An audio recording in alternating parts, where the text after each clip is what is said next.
আসসালামু আলাইকুম এভরিওয়ান। আজ আপনাদের সামনে আরও একটি রেসিপি নিয়ে হাজির হলাম। উত্তরবঙ্গের বিখ্যাত রান্না আস্ত রসুন দিয়ে গরুর মাংস। প্রায় এই রান্নাটা আমাদের বাসায় হয়ে থাকে। ভাবলাম আজকে আপনাদের সাথে শেয়ার করি। তার জন্য নিয়ে নিলাম গরুর মাংস, পেঁয়াজ কুচি, আদা রসুন বাটা, হলুদের গুঁড়া, মরিচের গুঁড়া, জিরা গুঁড়া, আস্ত গরম মশলা,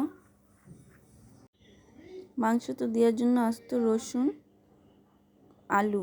হাতে মাখিয়ে আজ মাংসটা রান্না করব। তার জন্য প্রথমে নিয়ে নিলাম পেঁয়াজ কুচি, আদা রসুন বাটা 2 চামচ, মরিচের গুঁড়া, ঝালটা একটু বেশি দিবের জন্য। এরপর দিয়ে দিলাম 1 চামচ হলুদের গুঁড়া, পরিমাণ মতো লবণ।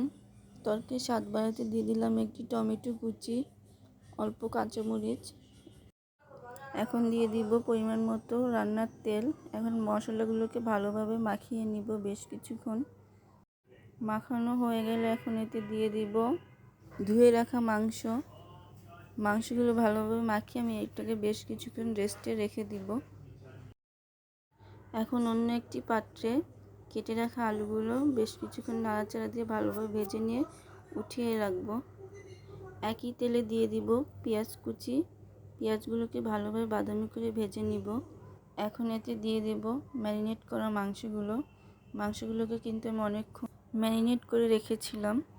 ভালোভাবে নাড়াচাড়া দিয়ে নিব। মাংসে বাড়তি পানি দেওয়ার প্রয়োজন নেই, মাংস থেকে পানি বের হবে।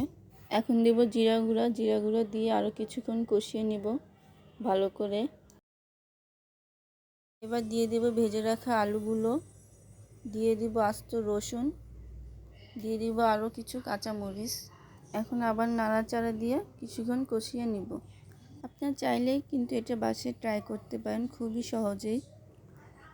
এখন দিয়ে দিব হালকা কুসুম পানিটা আমি আগে করে রেখেছিলাম।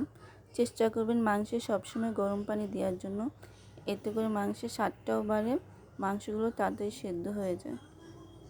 মাংসটা বলক আসা পর্যন্ত আমি এখন অপেক্ষা করব। খুব সহজেই তৈরি হয়ে গেল উত্তরবঙ্গের বিখ্যাত রান্না আস্ত রসুন দিয়ে গরুর মাংস।